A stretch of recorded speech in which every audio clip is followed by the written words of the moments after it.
एकदम आराम से, जितना भी पढ़ाया सब यहाँ से।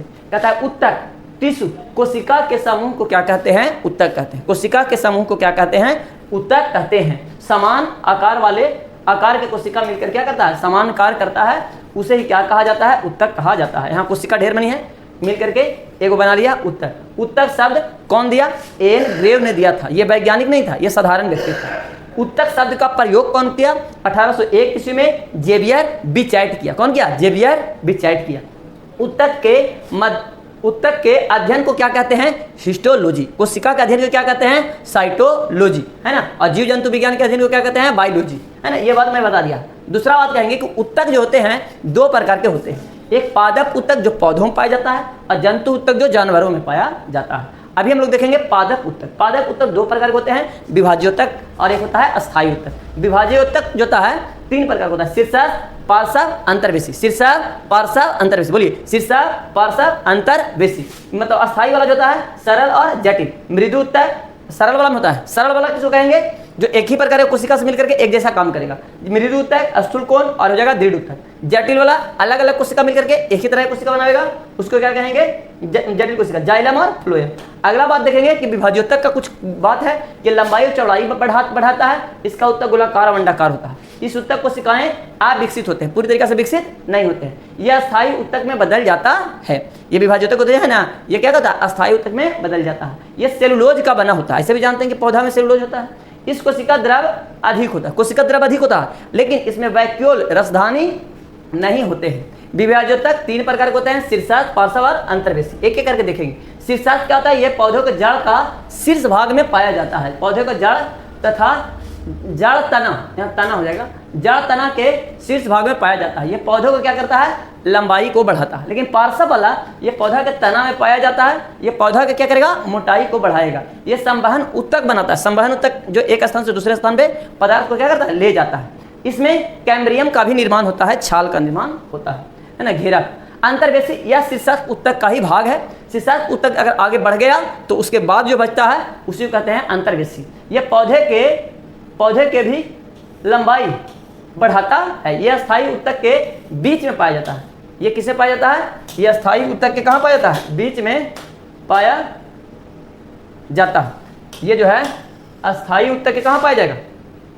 बीच में पाया जाता है। इसमें पर्व तथा पर्व संधि का निर्माण होता है। पर्व तथा पर्व संधि का निर्माण होता है। अस्थायी उत्तक पढ़ेंगे हम लोग। विभाज्योत्तक पढ़ लिए। विभाज्योत्तक तीन प्रकार के पढ़ लिए, ठीक है ना, शीर्षक, पार्श्व, अंतर्वेशी। अब हम लोग पढ़ेंगे अस्थायी। यह विभाज्योत्तक से ही निर्माण होता है। अस्थायी वाला जो है विभाज्योत्तक जब निर्माण होता है ना, और जब उसका मतलब कि विभाजन की क्षमता खत्म हो जाता है, तब होता है अस्थायी उत्तक बनता है।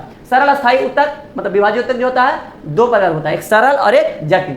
एक सरल, हम लोग सरल वाला पढ़ रहे हैं। सरल वाला एक ही प्रकार की कोशिका से मिलकर बनता है और एक ही जैसा कार्य करता है, उसे सरल कहते हैं, है ना। इसमें तीन प्रकार होता है, मृदु उत्तक, स्थूल कोण और दृढ़ कोण। स्थूल कोण और दृढ़ कोण। अब एक एक करके हम लोग देखेंगे। मृदु उत्तक ये सबसे सरल तथा अवशिष्ट होते हैं। ये जीवित कोशिका का निर्माण होता है। जीवित कोशिका का निर्माण होता है। ये इसमें अंतराकाशीय स्थान, इसमें आंतरिक स्थान जो होता है रहता है। ये जटिल उत्तक जाइलम तथा फ्लोएम का क्या करेगा? निर्माण करेगा। और ये उत्तक में हरित लवक पाया जाता है, तो भोजन बनावेगा और भोजन को बना करके संचित करेगा, संग्रहित भी करेगा। अगला देखेंगे स्थूल कोण। यह जीवित तथा लंबी कोशिका का बना होता है। इसमें भी अंतराकाशीय स्थान नहीं होता है ना।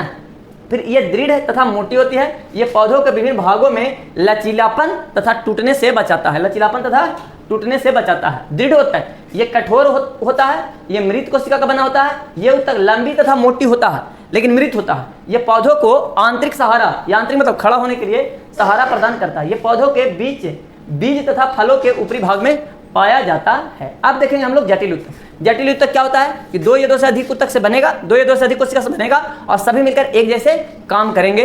उसे क्या कहेंगे? उसे कहेंगे क्या?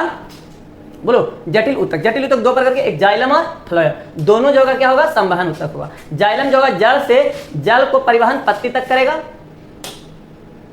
कहां करेगा? जड़ से पत्ती तक करेगा। और ये भोजन को परिवहन करता है, पौधों को हरे भाग से, और ये जल को परिवहन करता है। ये मोटी कोशिका होता है ना। और पौधों को क्या करता है? आंतरिक सहारा। इसे दारू कोशिका कहते हैं, इसे बास्ट कोशिका भी कहते हैं। ये उस उत्तक को क्या कहते हैं? बास्ट कहते हैं। इसका चार प्रकार होता है, वाहिनिकाएं, वाहिनिकाएं जो ये जल को क्या करेगा, परिवहन करेगा। और एक होता है वाहिकाएं और जाइलम मृदु, जाइलम तंतु, जाइलम मृदु, जाइलम तंतु। इसमें भी 4 प्रकार के होते हैं, फ्लोएम, चालनी फ्लोएम, सखी फ्लोएम, अफ्लोएम मृदु उत्तक, अफ्लोएम तंतु, फ्लोएम तंतु। फ्लोएम तंतु जो होता है ना, ये निर्जीव होता है। क्या होता है? निर्जीव होता है। बाकी सब जो होता है, बाकी सब जो होता है ना, सजीव होता है। बाकी सब जीवित होता है, ये निर्जीव होता है। इतना बात सबको समझ में आ गया। अगले क्लास में हम लोग पढ़ेंगे जंतु कोशिका के बारे में। तो आज का सेवा यहीं पे समाप्त करेंगे, है ना, और नेक्स्ट क्लास में हम लोग मिलेंगे। बाकी क्लास कैसी लगी आप लोग यूट्यूब पर या इसी में कमेंट करके बताइएगा, मैं पढ़ सकता हूँ। चलिए विशाल जी, तो इतना बात समझ में आ गया, एक साथ मैं पूरा कर दिया। Bye, love you, take care, खुश रहिए, मस्त रहिए, स्वस्थ रहिए, है ना। अगर यूट्यूब पर है तो यूट्यूब को आप क्या कीजिए, शेयर कीजिए, है ना, लाइक कीजिए।